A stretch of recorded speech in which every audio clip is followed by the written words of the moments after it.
Shalom. SWIM stands for Standing with Israel Ministry or Standing with Israel Mandate. It is a divine mandate to stand with Israel. This is a ministry. In the 12 episodes, I discussed the why. Why swim? There are 12 reasons why we have to swim. These 12 reasons are exclusively or exhaustively explained in the 10th chapter of my book, The Menorah and the Cross.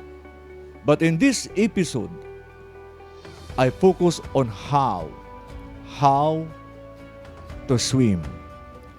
The question why refers to biblical perspectives and how to personal application.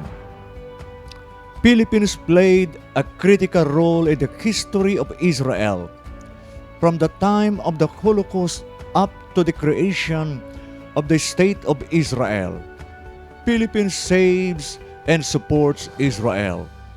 In 1938, President Manuel L. Quezon opened the doors of the Philippines to 170,000 Jews in Germany and Austria. He initially granted 10,000 visas to the Jews in Europe during the time of the Holocaust. Due to the hospitality of the Filipino people, a total of 1,300 got saved from the atrocities of Nazi regime. This dark period of Jewish history cost the lives of 6 million Jews, of which 1.5 million were children. On November 29, 1947, Philippines was one of the 33 countries and the only Asian nation that voted in favor of the United Nations Resolution 181. UN Resolution 181 was about the partition of Palestine and the creation of the State of Israel. President Manuel A. Rojas played a critical role by instructing our Philippine ambassador to the United Nations, General Carlos P. Romulo, to the United Nations to vote for the creation of the State of Israel. That critical role broke a tie in favor of the statehood of Israel.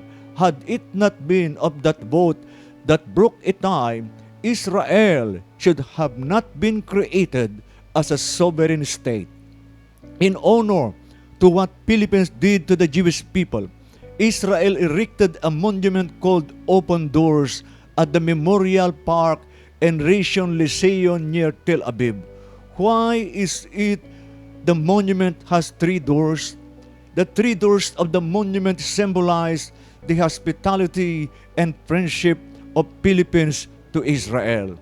The first door represents the open door policy of the Philippine government during the time of President Manuel L. Quezon, when he opened the doors of the Philippines to Jewish people in Germany and Austria.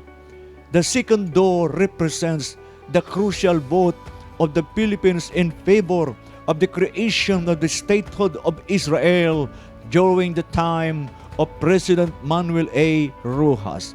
And the third door represents the work of Filipino people, caregivers, and domestic workers in Israel. At present, there are 30,000 Filipinos work in Israel, mostly as domestic workers and as caregivers for older and disabled Israelis.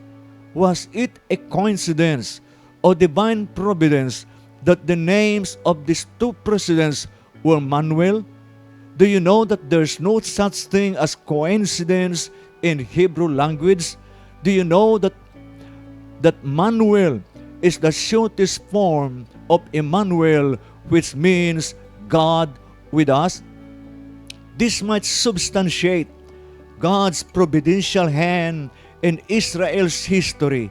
This might demonstrate that God what was with his people when Philippines opened its doors to the Jewish people during the time of the Holocaust. And it might also suggest that God was with his people when Philippines voted for the creation of Israel. This might prove that God has not rejected nor forsaken his covenant people. From this short historical footnote, we understand that God is working in history, especially the history of the Jewish people. This history is history of redemption. It begins with the Jewish suffering and it ends with their homecoming and blessing. God is the author of the Jewish history and the Jews are the heroes in this story. But it is a sad fact.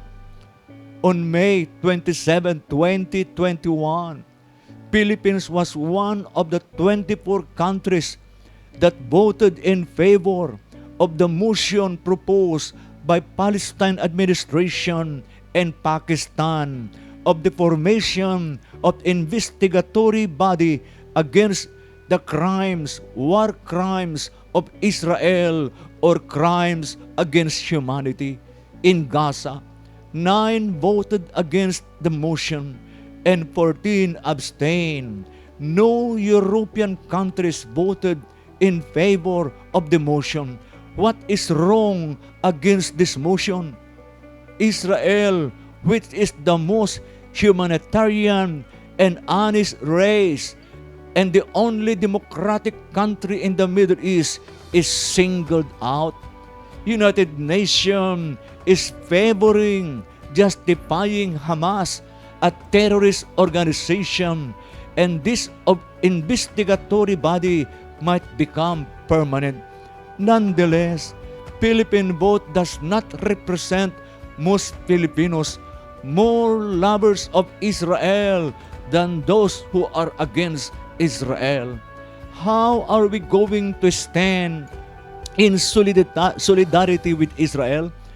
There are 3 ways that I would like to suggest on how to stand with Israel. Number 1, we have to stand with Israel by praying for them. Why do we have to pray for them? First, the scriptures command it. The Bible says, pray for the peace of Jerusalem. May they prosper who love you. This is not an option. It is an obligation. This is not a divine request. It is a divine command. We have to pray for the place, for Jerusalem. It would be good that if we do not only pray for the peace of Jerusalem, but we also pray for the peace in Jerusalem. This means you have to go to Jerusalem to pray. This will be a memorable experience on your part because the Bible will become alive, walking where Jesus walked, seeing what you read and hear. Why do we have to pray for them? Second, the challenges of the Jewish people demand it. No nation, no people that suffered much but Israel and the Jewish people. Jewish history is a history of hatred and persecution. Pharaoh, Haman, and Hitler wanted to annihilate them all. Their annihilation has become the vocabulary of their modern-day enemies, Iran and its proxies, the Hezbollah in the north, the Hamas in the south, and the jihadists within Israel. And wherever the Jews are, there's always a threat of annihilation. Anti-Semitism is growing in an unprecedented and irrational way. We have to pray for the Jewish people. Why do we have to pray for them? Number 3, the blessings of the Lord pre-require it. Pray for the peace of Jerusalem. May they prosper who love you. God prospers those who pray for the peace of Jerusalem, but prosperity is not always money.